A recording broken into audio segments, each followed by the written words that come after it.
Part 2 Minho burst through the damaged doorway into engineering. Smoke filled the room. Sparks rained down from broken cables hanging from the ceiling. The smell of burning metal and plastic was overwhelming. Emergency lights cast strange shadows across the wreckage. He could hear someone screaming in pain. Engineer Deho was trapped beneath a massive support beam.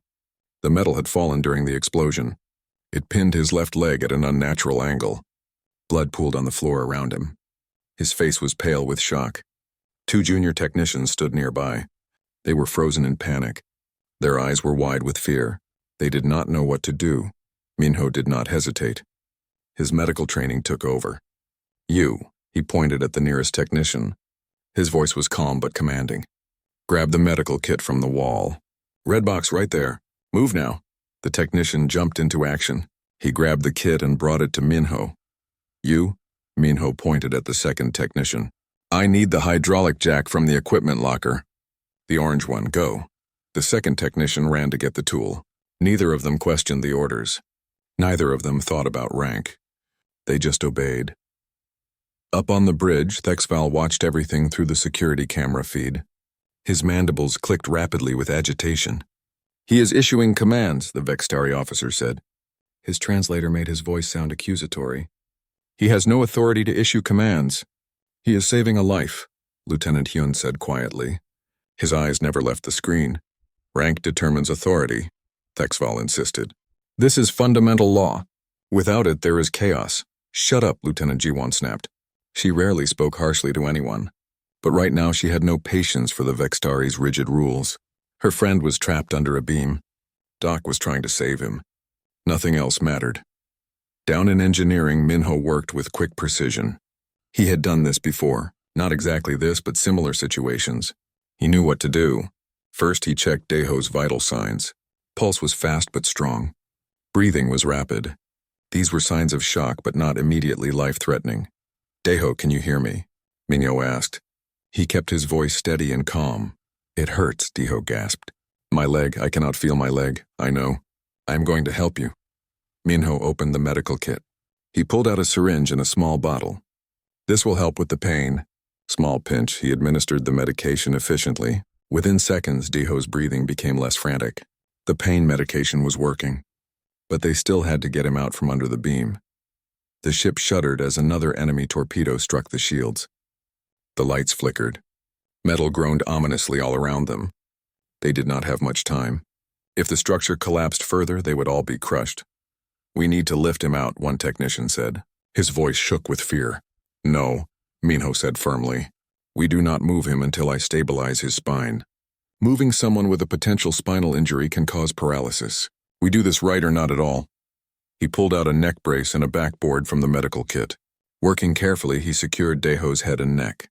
All while the ship shook and alarms blared around them. All while enemy fire pounded the shields.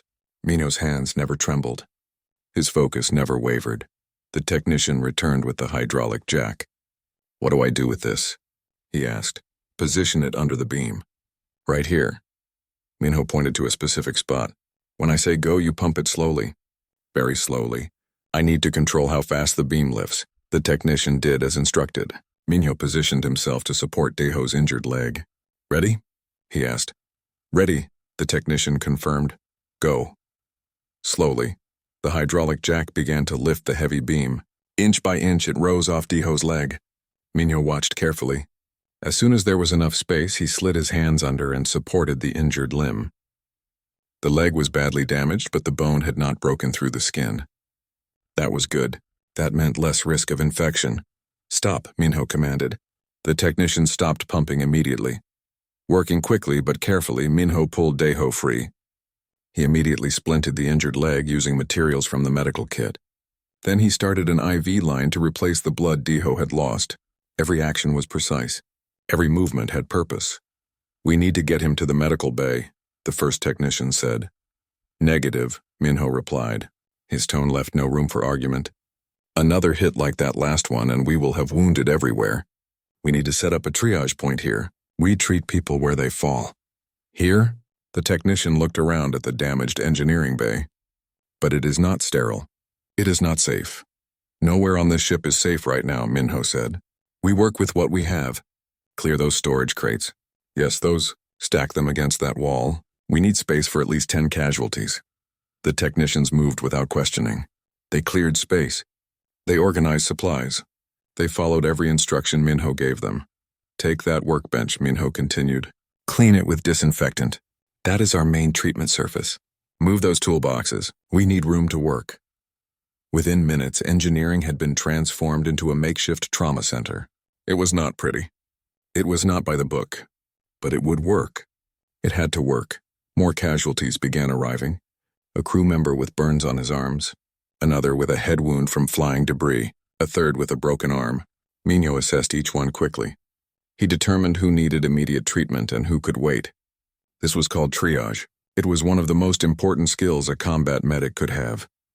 Soo-hyun, Minho called out to a lieutenant who had just entered. I need you here. This burn patient needs treatment. Apply the gel from the blue tube. Cover it with the sterile bandage. Can you do that? Lieutenant Soo-hyun did not hesitate. Yes, Doc. She took the supplies and went to work. A lieutenant taking orders from a corporal. In the Vextari military, this would be unthinkable. It would be grounds for court-martial. But here in the chaos of battle, it simply made sense. Petty Officer Kyung-min arrived next. Doc, what do you need? Pain medication management, Minho said. I need you to monitor all patients. Check this chart. These doses for these injuries. Stay alert for allergic reactions. Can you handle that? I can handle it, Kyung-min confirmed. The engineering bay became a coordinated medical operation. People worked together without regard for rank. Officers followed instructions from a corporal. Enlisted crew members made decisions about treatment. The traditional hierarchy dissolved. What remained was pure efficiency. On the bridge, the battle was turning in their favor. Commander Taemin's tactical decisions were working. The Indomitable's weapons were finding their marks. One pirate ship was already fleeing. The other two would follow soon, but Thexval barely noticed. He was still watching the security feed from engineering. He watched Lieutenant Soo-hyun change bandages under Minho's direction. He watched Petty Officer Kyung-min administer medication based on Minho's instructions. He watched Engineer Daeho, now conscious and stable, helping to organize medical supplies from his position on the floor. This should not work, Thexval muttered. His translator made the words sound confused. Your crew ignores rank structure. They follow a subordinate. This violates all tactical doctrine. Lieutenant Hyun glanced at the Vextari officer. Does it matter that it works? Look at the results. Results are not the issue, Thexval said. Procedure is the issue. Order is the issue. Without proper hierarchy, military organizations collapse. Then explain what you were seeing, Hyun challenged. Explain how Doc coordinated treatment for 16 casualties during active combat. Explain how we have 0 deaths when your own computer predicted we would lose at least 3 crew members. Thexval had no answer. His training had not prepared him for this.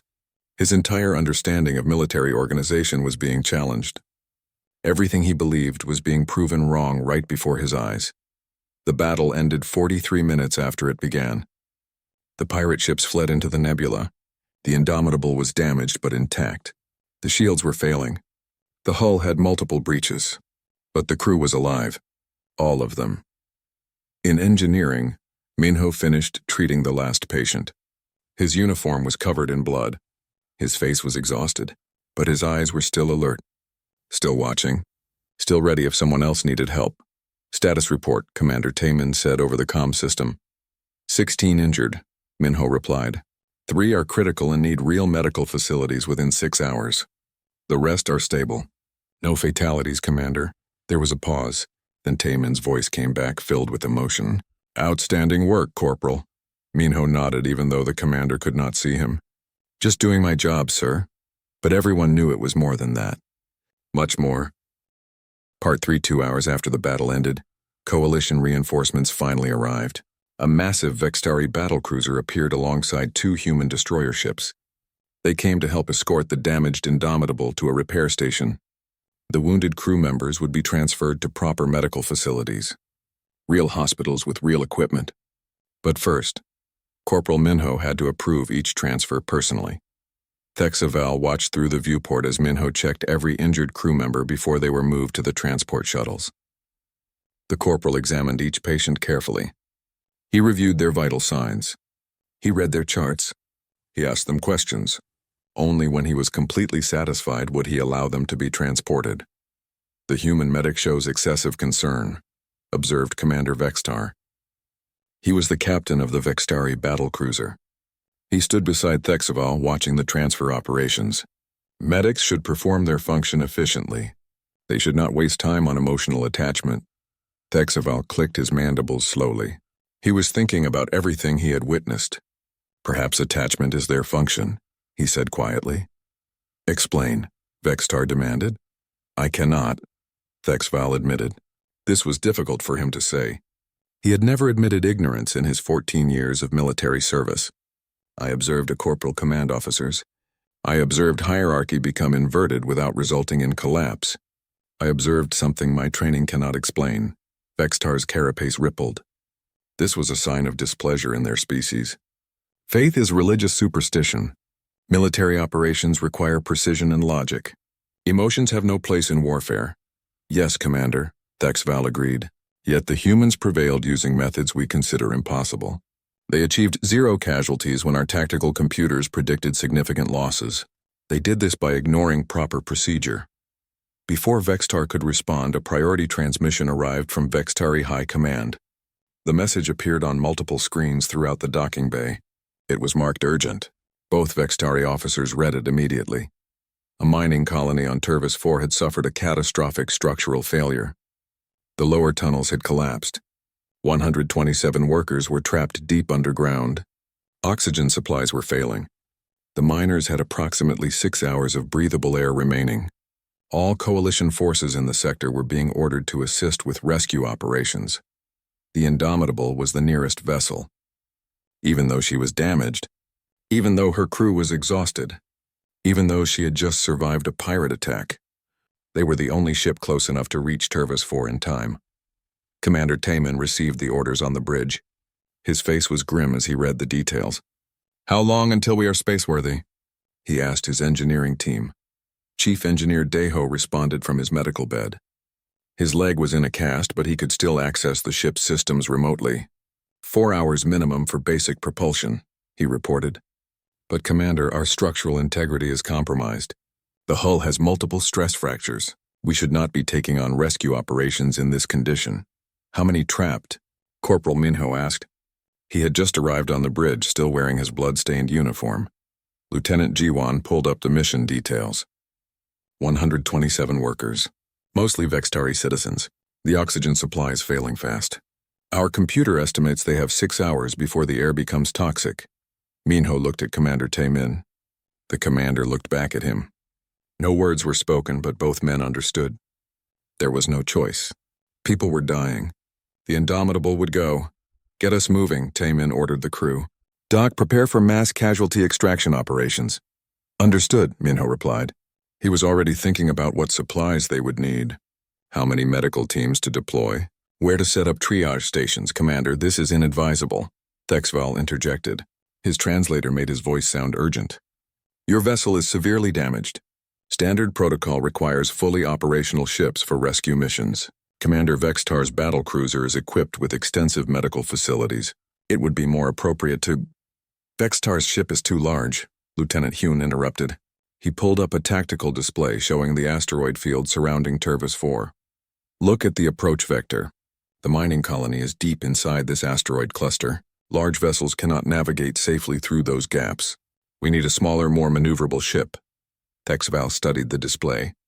He ran the calculations through his tactical computer. The mathematics were undeniable. The battlecruiser was simply too big. It would take hours to navigate carefully through the asteroids.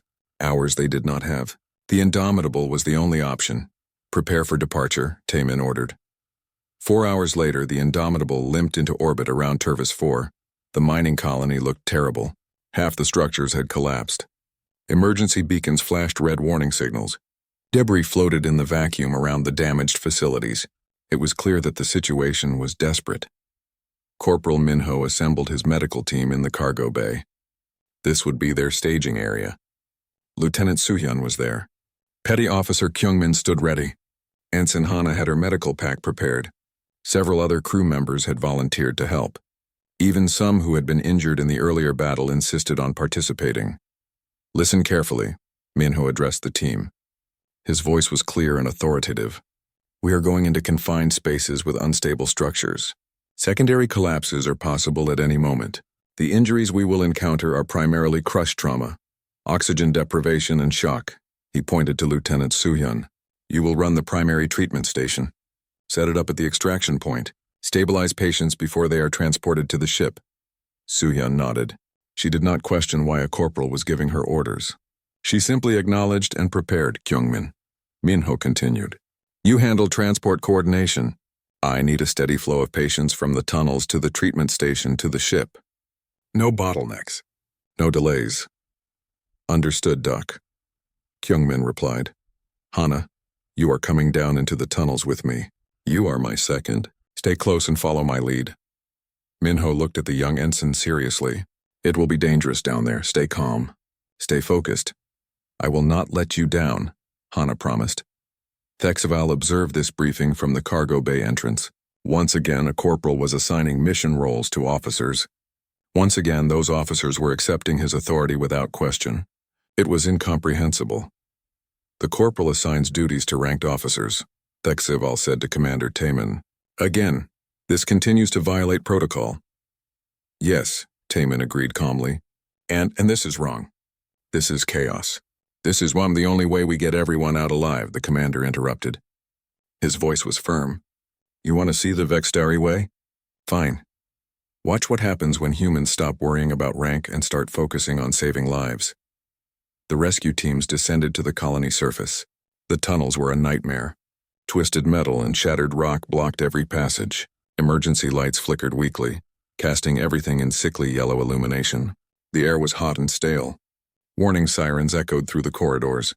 Minho led his team into the depths. His medical scanner could detect life signs through several meters of rock. He used it to locate trapped workers. His training allowed him to assess injuries from a distance based on vital sign readings. His voice remained calm and steady as he coordinated the rescue operation. Team 2, Western Tunnel. He called over the comm system. 3 workers trapped. Scanner shows leg injuries. Get masks on them first, then prepare for extraction. Team 2 acknowledging, came the response. Team 1, Central Shaft. Cluster of 12 workers. They are mobile but oxygen deprived. Priority is getting breathable air to them immediately. Team 1 moving to position. Team 3, you are with me. We are going deep. Follow exact protocols. Watch for structural instability. The rescue operation unfolded with precision.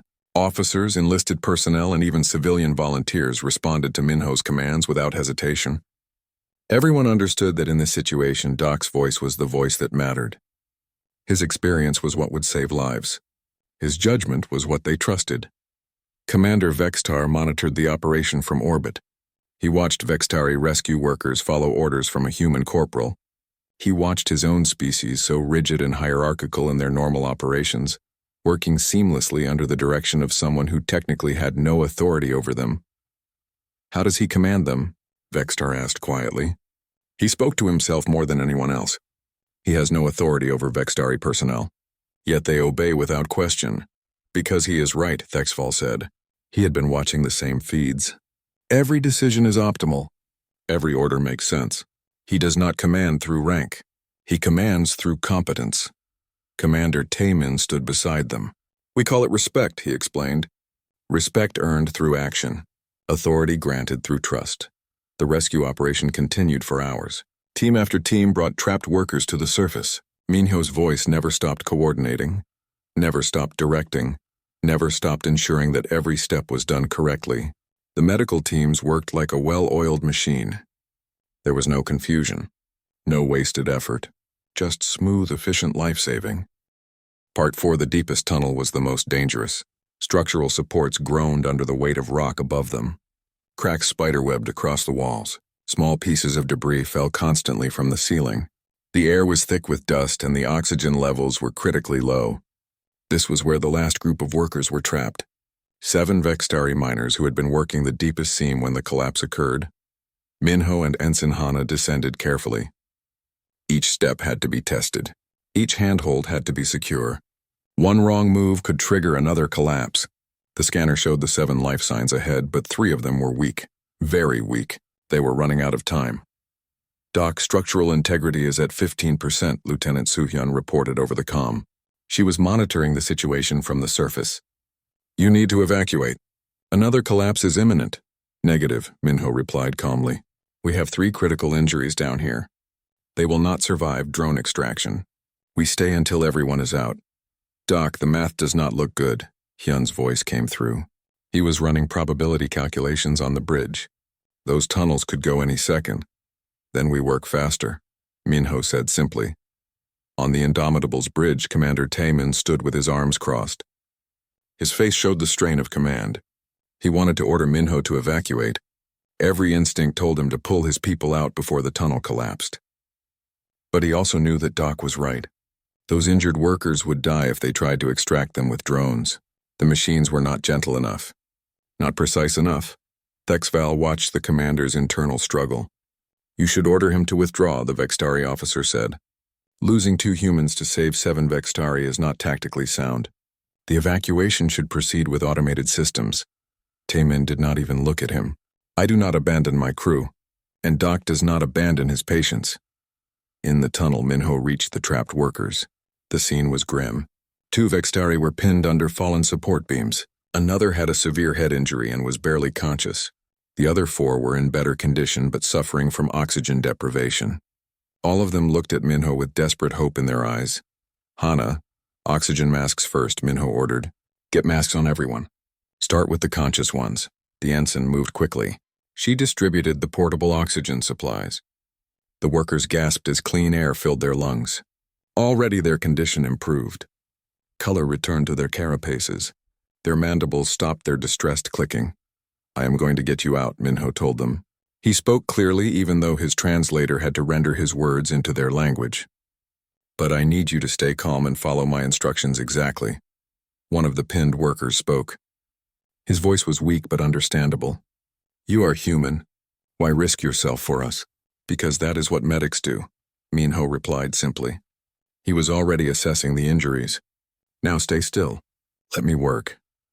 The next 30 minutes were the longest of many lives. Minho worked with absolute focus. He stabilized the head injury first, applied pressure to stop bleeding, administered medication to prevent brain swelling, all while the tunnel groaned ominously around them. Then he moved to the pinned workers. This required careful extraction. One wrong move could cause more injury, could sever an artery, could crush an organ. Hana assisted perfectly, anticipating what he needed before he asked. Together they freed the first worker, then the second. Surface team, I need extraction assistance, Minho called over the comm. 7 patients ready for transport. 3 need immediate medical attention. Team 4 responding, came the reply. We are at your position in 2 minutes, but they did not have 2 minutes. A deep rumble echoed through the tunnel. Small rocks became larger rocks. The groaning of the supports became a shrieking of metal. The ceiling was coming down. Everyone move! Now, Minho shouted. He grabbed the most injured worker, lifting him in a fireman's carry. Hana grabbed another. The mobile workers helped each other. They ran through the collapsing tunnel as rock fell around them. On the surface, Lieutenant Soo-hyun watched the scanner feeds with her heart pounding. The tunnel was collapsing section by section. The life signs were moving, but not fast enough. The math was terrible. They were not going to make it. Come on, Doc, she whispered. Come on, Minho pushed forward. His legs burned. His lungs screamed for air. The injured worker on his back was heavy, but he did not slow down. Behind him, he could hear the tunnel collapsing. Tons of rock falling where they had been standing seconds before. The exit was ahead. Just a few more meters. Just a few more steps. They burst out of the tunnel entrance just as the final section collapsed. A wall of dust and debris followed them out. They fell to the ground, coughing and gasping. But they were alive. All of them. 7 Vextari workers, 1 human medic, 1 human ensign, all alive. The extraction team rushed forward. They loaded the injured onto stretchers. They checked vital signs. They prepared for transport to the surface treatment station. Everything moved with practiced efficiency. Soo-hyun ran to Minho. Are you injured? She demanded. She was already scanning him with her medical scanner. I am fine, Minho said between gasps for air. Check the patients. Make sure everyone gets proper treatment. Your oxygen pack is empty, Soo-hyun said. She was reading the scanner display. Completely empty. When did it run out? About 10 minutes ago, Minho admitted.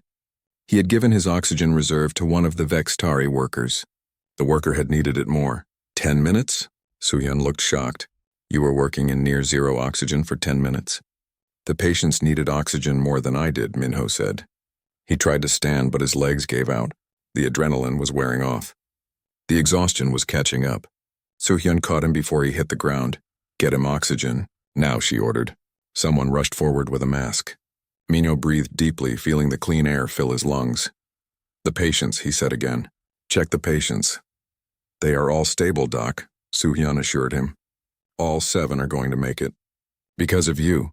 Up in orbit, absolute silence filled the Indomitable's bridge. Every screen showed the feeds from the surface. Everyone had watched the desperate escape from the collapsing tunnel. Everyone had seen Minho carry an injured Vextari worker to safety, while breathing almost no oxygen himself. Commander Vextar stood motionless.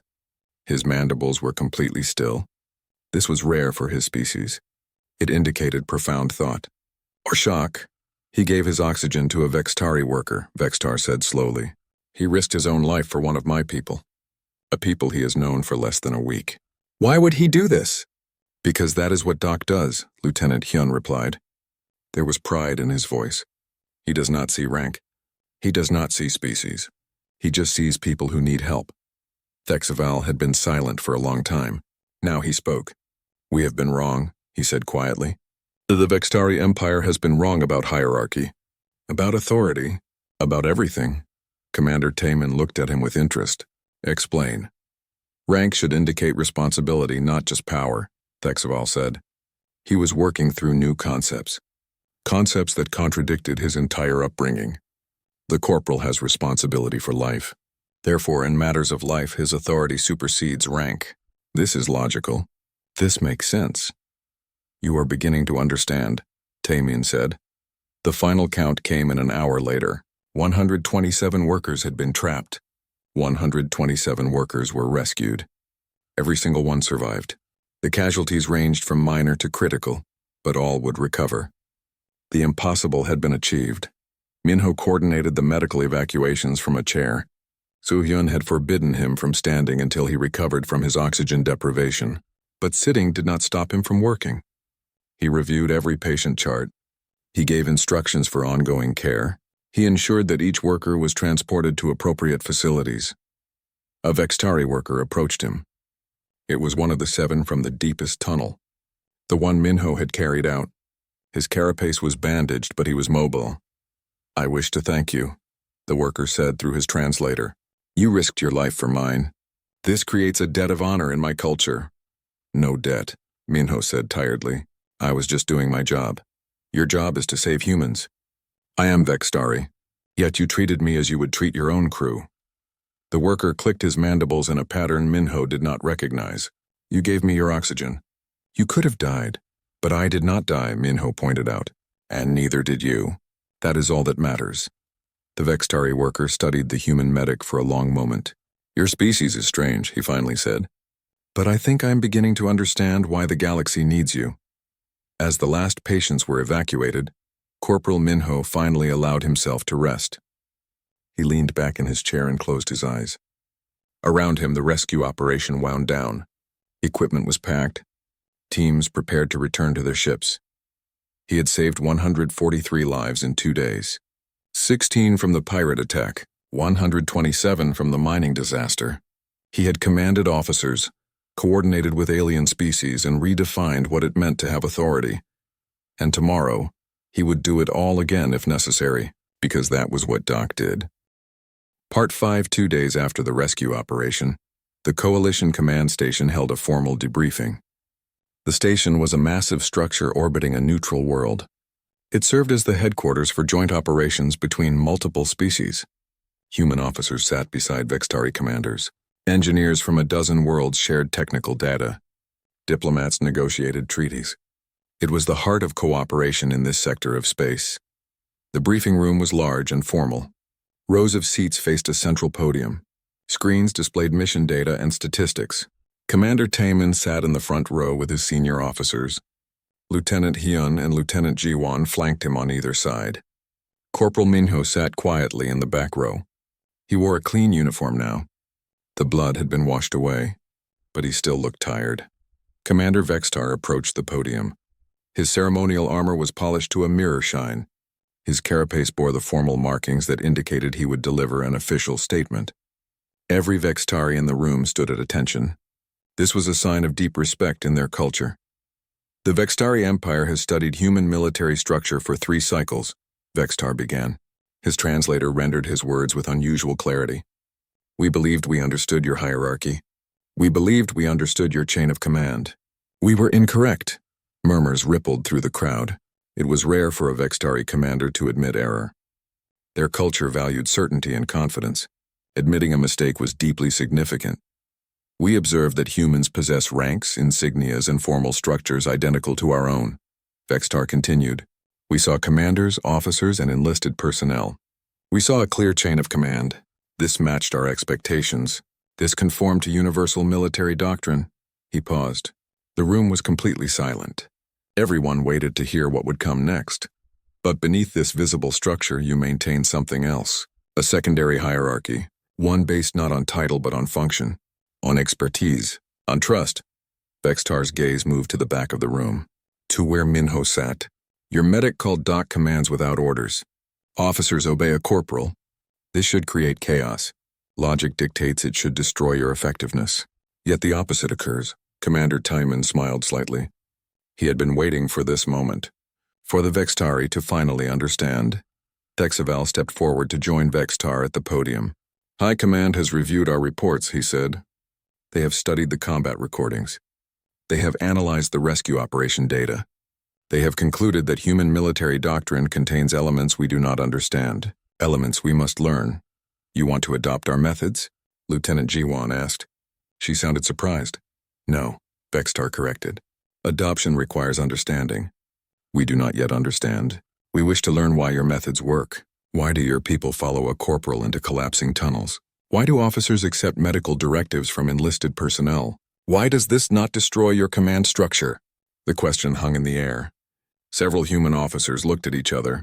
How did you explain something so fundamental? Something that seemed so obvious to them but so alien to the Vextari? Mino stood up slowly. All eyes in the room turned to him. He walked down the aisle toward the podium. His boots made soft sounds on the metal floor. When he reached the front, he turned to face the assembled officers. May I speak, Commander? He asked Tae-min. Please do, Corporal, Tae-min replied. Minho looked out at the crowd. Humans and Vextari, officers and enlisted. Different species, different ranks, different backgrounds. But in this moment, they were all listening to him. It is simple, Minho began. His voice was quiet but clear. Rank tells you who makes strategic decisions, who sets objectives, who determines the overall mission. That is important. That is necessary. Without it, we would have no direction. He paused to let that sink in. But rank does not tell you who makes tactical decisions in every situation. When someone is bleeding, you do not need a commander. You need someone who knows how to stop the bleeding. When structural supports are failing, you do not need a strategic planner. You need someone who understands physics and engineering. When oxygen is running out, you do not need a speech about courage. You need someone who can calculate how to distribute resources to maximize survival. Several Vextari clicked their mandibles. They were processing this information, trying to fit it into their worldview. My people understand that authority is not just about titles, Minho continued. It is about trust. Trust that when I give medical instructions, I know what I am doing. Trust that when Lieutenant Soo-hyun makes a tactical decision, she has the training and experience to make it correctly. Trust that when Commander Tae-min gives an order, it serves the mission and the crew. But trust is illogical. Thexval protested. His voice was not harsh now, just confused. It cannot be quantified. It cannot be mandated through protocol. How can you base military operations on something so uncertain? Trust is not uncertain, Minho replied. Trust is earned. Every day. Every action. Every decision. When I stabilized 16 casualties during a battle, I earned trust. When I brought out 7 workers from a collapsing tunnel, I earned more trust. When Lieutenant Soo-hyun runs a treatment station perfectly under pressure, she earns trust. Trust is the most logical foundation for authority because it is based on proven performance. The room was completely silent.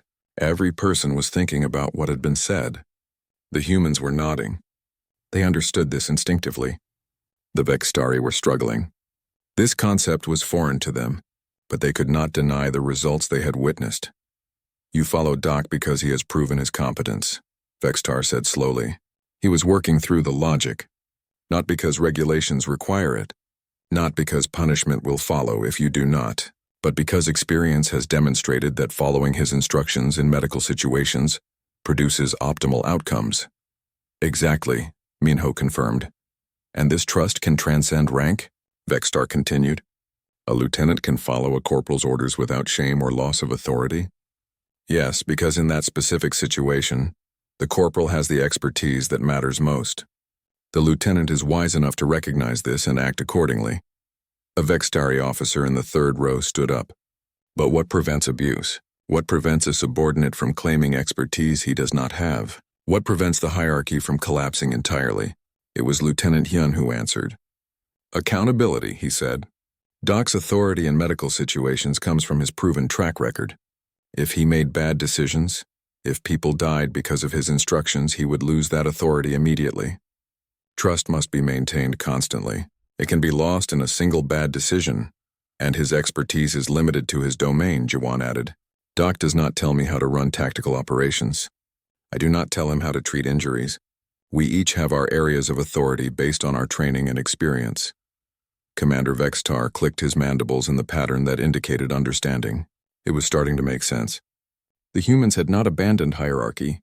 They had created a more complex system, one with multiple overlapping spheres of authority.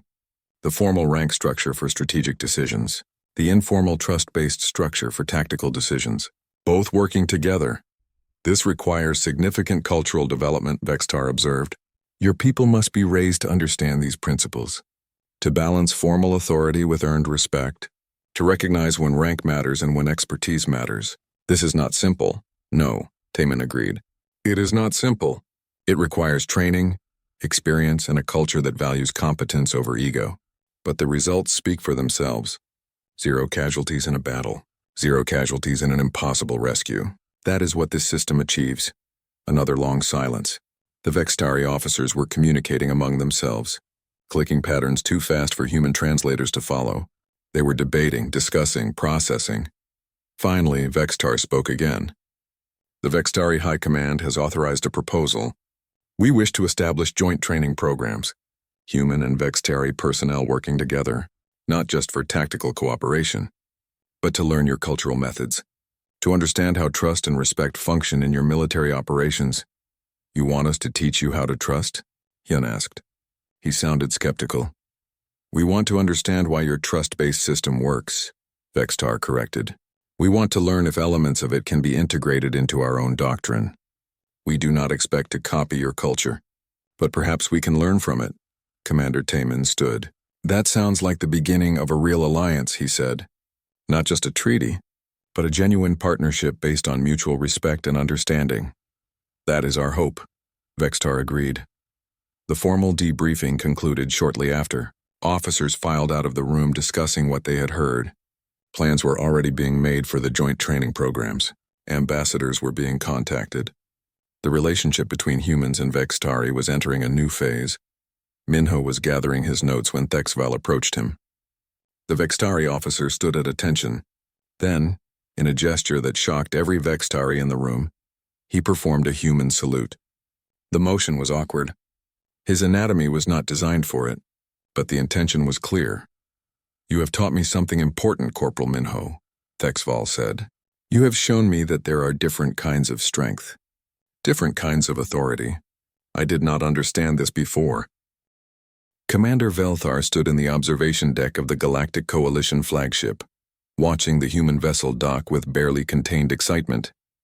After 3 months of diplomatic negotiations, the humans had finally agreed to a joint military exercise. This was historic. The Coalition had made contact with hundreds of species, but none quite like these peculiar bipeds from the planet they called Earth. Velthar's scales rippled with satisfaction as he reviewed his notes on the data pad. He had spent weeks studying human military structure, and he was confident he understood their hierarchy perfectly. The humans used a ranking system similar to the Coalition's own, a clear chain of command with Officers at the top and enlisted personnel at the bottom. Simple, logical, predictable. The airlock hissed open, and the human delegation stepped through. Leading them was Captain Lee Dong-hyun, a man in his mid-30s with sharp eyes and a crisp uniform covered in colorful insignia. Velthar had learned to read human ranks by their shoulder boards and chest decorations. The captain's uniform practically announced his authority. Behind him came Lieutenant Park Ji-won, a tactical officer whose uniform displayed slightly less elaborate markings.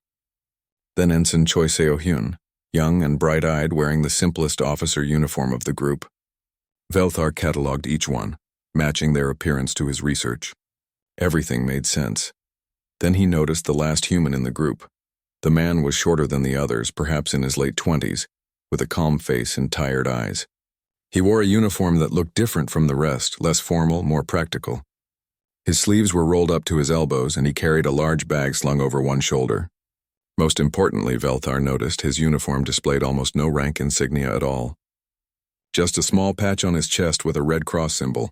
"Welcome aboard the Harmony's Promise," Velthar said, extending his clawed hand in the human gesture of greeting he had practiced. "I am Commander Velthar, and I will be coordinating this exercise with your forces." Captain Lee shook his hand firmly. "Thank you, Commander. We're honored to be here. Let me introduce my team." He gestured to each officer in turn, and they exchanged formal greetings. Then the captain motioned to the man with the medical bag. "And this is Hospital Corpsman Kim Min-ho, we call him Doc." Velthar nodded politely. A medical technician. That made sense. The lowest-ranked member of the delegation would naturally be support personnel. He made a mental note and moved on with the tour. The first few days of the exercise went smoothly. Velthar observed the humans with fascination. They were efficient, disciplined, and surprisingly adaptable to coalition protocols. Captain Lee commanded with quiet confidence. Lieutenant Park handled tactical scenarios with impressive skill. Even young Ensign Choi performed her communication duties flawlessly. And then there was Doc. The medical technician said very little.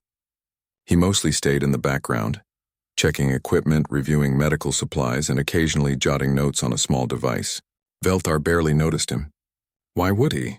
The man was clearly just support staff, present only in case of medical emergencies during the exercises. On the third day, Velthar organized a combat simulation in one of the ship's training halls. It was a standard scenario, hostage rescue in a confined space. The humans would work alongside a coalition team to breach a room and extract simulated civilians while neutralizing hostile targets. Captain Lee gathered his team for a final briefing. Velthar watched from the observation platform above, studying their pre-mission routine. The captain outlined the plan. Lieutenant Park added tactical details, and Ensign Choi confirmed communication protocols. Everything proceeded according to proper military hierarchy. Then Lieutenant Park turned to Doc, who was sitting on a bench adjusting his medical kit. "Doc, you good with this?" The medical technician looked up, studying the tactical display for a moment. "Temperature in that room is going to be high. Make sure everyone hydrates before we go in. And Park, that breach point you're planning, there's a support beam there. Might want to shift left about 2 meters. Velthar's scales stiffened in confusion. The medical technician was commenting on tactical decisions. What happened next confused him even more. Lieutenant Park, an officer who outranked this enlisted man by several grades, immediately pulled up the structural schematics. "You're right. Good catch, Doc. We'll adjust the entry point." Captain Lee nodded in agreement. "Anything else, Doc?" "Yeah," Doc said, standing up and slinging his bag over his shoulder. "I'll be positioned here behind the second entry team.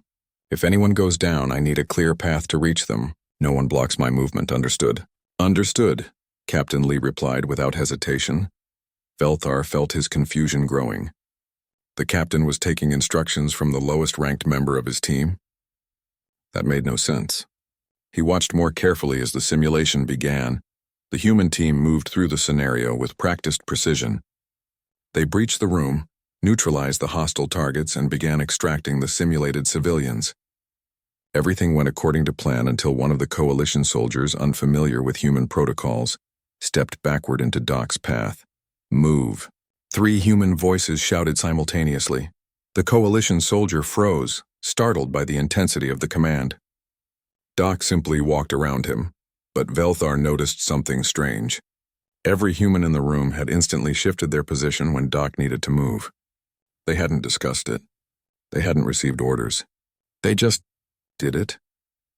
After the simulation ended, Velthar approached Captain Lee.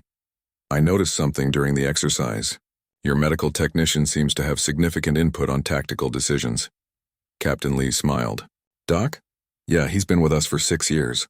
He knows his stuff, but he has no command authority," Velthar said carefully. "In the Coalition, medical personnel follow orders from tactical officers. They do not give tactical advice." "Doc doesn't give orders," Captain Lee replied. "He just tells us what he thinks. We're free to ignore him." "But you never do." The captain's smile widened. "That's because Doc is usually right." Velthar wanted to pursue the conversation further, but Captain Lee was called away to review the next day's scenarios. The commander returned to his quarters that evening with more questions than answers. Over the following days, Velthar observed the dynamic more closely. Doc remained quiet and unassuming, rarely speaking unless spoken to first. But when he did speak, everyone listened. During a navigation exercise, Doc suggested a course correction to avoid radiation exposure. Lieutenant Park implemented it immediately. During an equipment inspection, Doc mentioned that certain Coalition tools might cause issues in human hands. Captain Lee requested alternatives without question. Most puzzling of all, during a routine medical drill, Captain Lee himself had asked Doc for permission to proceed with a separate training exercise. "Permission? From a subordinate? Doc, we're planning live fire drills this afternoon," the captain had said. "That going to interfere with your medical inventory?" "Should be fine," Doc had replied. "Just keep everyone hydrated. It's warm today." "Will do. Thanks, Doc." Velthar recorded all these observations in his reports, noting them as curious cultural quirks. Perhaps humans simply had different protocols regarding medical clearance. Or maybe their command structure was more collaborative than he had initially understood. Still, something about it bothered him. The way the humans deferred to this unranked technician didn't fit any command structure Velthar had ever studied. It wasn't official protocol. He had read all their military regulations. It was something else, something informal that existed beneath the surface of their hierarchy. He decided to dismiss it as a minor cultural oddity. After all, the humans were performing excellently in every other regard. Whatever strange relationship they had with their medical technician, it didn't seem to interfere with their effectiveness. Velthar had no idea how wrong he was. He wouldn't understand the truth until blood was actually spilled, until lives were genuinely at stake, until the moment when protocols failed and all that remained was trust. That moment was coming sooner than anyone expected.